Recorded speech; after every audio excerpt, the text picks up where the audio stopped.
From the dungeon in Chateau Nita. There we go. It's Jim Winter with the latest update on Holland Bay. And the update is I'm through the outline and got it written out. Just kind of looking at this thing, trying to see where the weak spots are. Weak spots look like they're in the back because it starts jumping forward in time a little bit. It's a sign that the writer has kind of rushed his way through it. So I've got to look at this thing very carefully. I'm thinking, oh boy, I can jump into the revisions this week. No. No, what I'm going to do is I'm going to have to go back through and see where I can shore this up. I also got some serious questions to ask of the way prosecutors behave and police behave and so on. That all has to be resolved. So, in the meantime, what's on the reading list? A lot of psychology, visual basic, and systems analysis. That's what's on the reading list. But, for pleasure, for me sitting out in the hammock, drinking a cold one, it's Bone Shaker, Cherie Priest. And I actually started on that one last fall, but I got sidetracked because I had reviews. Finally getting back into it.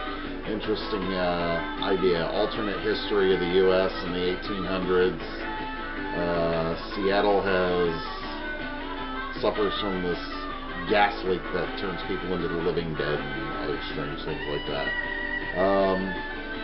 Just a very, very strange book, but I think Cherie Priest specializes in strange.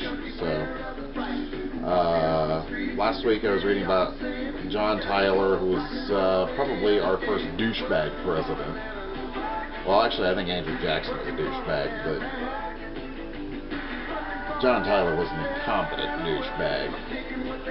So, make of that what you will. I think that was a kind of a series of low points. You kind of had the Founding Fathers, you had son of a Founding Father, you had Andrew Jackson, and then you get the first political hack, Martin Van Buren, William Henry Harrison, whose two greatest accomplishments are telling Henry Clay what to go do with himself and dying in office, and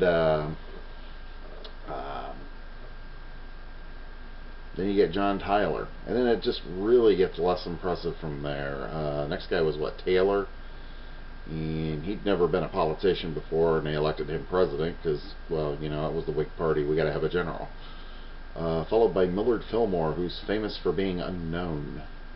Franklin Pierce, who was a lush, and the fabulous presidency of James Buchanan.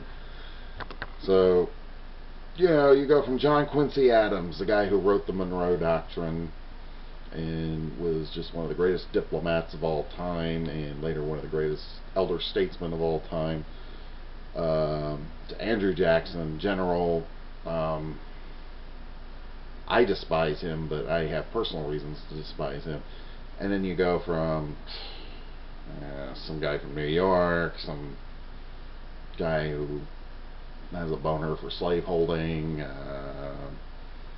sloppy general whose qualification seems to be he was James Madison's cousin, some hack lawyer from New York, drunken governor of New Hampshire, and another party hack. And then you get Lincoln, and it gets really impressive from there.